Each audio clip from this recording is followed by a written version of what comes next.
ಭವ್ಯ ಭಾರತ ದೇಶದಾದ್ಯಂತ ಹಬ್ಬ ಹರಿದಿನಗಳನ್ನು ಇಂದಿಗೂ ಕೂಡ ಶ್ರದ್ಧಾಭಕ್ತಿಯಿಂದ ಸನಾತನ ಸಂಸ್ಕೃತಿಗೆ ಅನುಗುಣವಾಗಿ ಮುನ್ನಡೆಸಿಕೊಂಡು ಬಂದಿರುವಂಥದ್ದು ನಮ್ಮ ಭಾರತ ದೇಶದ ಹಬ್ಬ ಹರಿದಿನಗಳ ಸಂಸ್ಕೃತಿಯಾಗಿದೆ. ದಾವಣಗೆರೆ ಜಿಲ್ಲೆ ಹೊನ್ನಾಳಿ ತಾಲೂಕಿನ ಒಗ್ಗಟ್ಟಿನ ಖ್ಯಾತಿಗೆ ಪಾತ್ರವಾಗಿರುವಂತಹ ಕುಳುಗಟ್ಟೆ ಗ್ರಾಮದಲ್ಲಿ ಶ್ರೀರಾಮನವಮಿಯ ಸಂದರ್ಭದಲ್ಲಿ ಶ್ರೀ ಆಂಜನೇಯ ಸ್ವಾಮಿ, ಶ್ರೀ ಕಲ್ಯಾಣ ವೆಂಕಟೇಶ್ವರ ದೇವರ ಬ್ರಹ್ಮರಥೋತ್ಸವ ಹಾಗೂ ಮುಳ್ಳುಗದ್ದಿಗೆ ಮಹೋತ್ಸವವನ್ನು ವಾರ್ಷಿಕ ಹಬ್ಬವನ್ನಾಗಿ ಮುನ್ನಡೆಸಿಕೊಂಡು ಬಂದಿರುವಂಥದ್ದು ಕುಳುಗಟ್ಟೆ ಗ್ರಾಮದ ವಿಶೇಷವಾಗಿದೆ.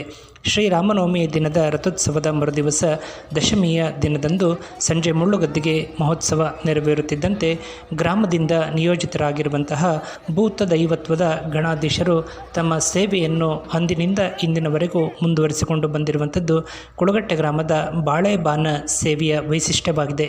ಬಾಳೆಬಾನ ಅಂದರೆ ದೊಡ್ಡದಾದ ಕುಡಿ ಬಾಳೆ ಎಲೆಯ ಮೇಲೆ ನಿಯೋಜಿತ ಭಕ್ತರು ತಂದು ಅರ್ಪಿಸುವಂತಹ ಬಾನ ಅಂದರೆ ಅನ್ನವನ್ನು ಎಡೆಯನ್ನಾಗಿ ಸಮರ್ಪಣೆ ಮಾಡುವಂತಹ ಸೇವೆಯನ್ನು ಬಾಳೆಬಾನ ಆಡು ಭಾಷೆಯಲ್ಲಿ ಇಂದು ಬಲೆಬಾನ ಎಂದು ಕರೆಯಲ್ಪಡುವಂತಾಗಿದೆ. ಗ್ರಾಮದಿಂದ ನಿಯೋಜಿತರಾಗಿರುವಂತಹ ದೊಡ್ಡೇರ ಮಂಜಪ್ಪನವರು ತಮ್ಮ ಮನೆಯಲ್ಲಿ ದೇವಸ್ಥಾನದ ಅಣತಿಯಂತೆ 13 ಸೇರು ಅಕ್ಕಿಯ ಅನ್ನ ಹಾಗೂ ಒಂದು ಕೊಡದಲ್ಲಿ ಹಾಲನ್ನು ತೆಗೆದುಕೊಂಡು ಶ್ರೀರಾಮದೇವರ ಸಾರಥ್ಯದಲ್ಲಿ ಅವರ ಮನೆಯಿಂದ ನಡೆಮುಡಿಯಿಂದ ತಯಾರಿಸಿದಂತಹ ಅನ್ನವನ್ನು ಬುಟ್ಟಿಯಲ್ಲಿ ಹೊತ್ತು ಹಾಲನ್ನು ತೆಗೆದುಕೊಂಡು ದೇವಸ್ಥಾನದ ಆವರಣಕ್ಕೆ ತಂದು ಅರ್ಪಿಸುತ್ತಾರೆ.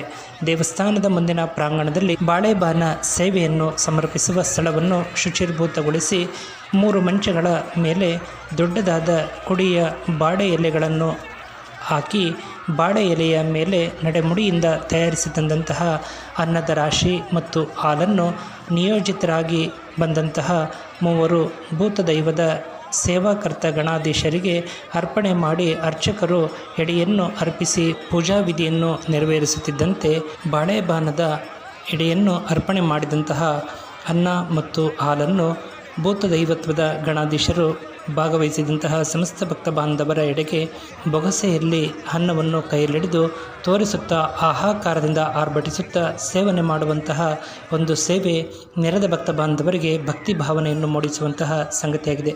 ನಮ್ಮ ಜ್ಞಾನವಾಣಿ ಕುಳುಗಟ್ಟೆ ಯೂಟ್ಯೂಬ್ ಚಾನಲ್ನ ಮೂಲಕ ಕುಳುಗಟ್ಟೆ ಗ್ರಾಮದ ಹಬ್ಬ ಹರಿದಿನಗಳ ಸಂದೇಶವನ್ನು ಹಂತ ಹಂತವಾಗಿ ಪ್ರಸಾರ ಮಾಡಲಾಗುತ್ತಿದ್ದು, ತಮಗೆಲ್ಲರಿಗೂ ಮೆಚ್ಚುಗೆ ಆಗಿದ್ದಲ್ಲಿ ತಾವೆಲ್ಲರೂ ಸಬ್ಸ್ಕ್ರೈಬರ್ ಆಗುವ ಮೂಲಕ ಲೈಕ್ ನೀಡಿ ಪ್ರೋತ್ಸಾಹಿಸಿ ತಮ್ಮವರಿಗೂ ಕೂಡ ಸಬ್ಸ್ಕ್ರೈಬರ್ ಆಗುವಂತೆ ಪ್ರೇರೇಪಿಸುವ ಮೂಲಕ ಸಹಕರಿಸಿ. ನಮಸ್ಕಾರಗಳು.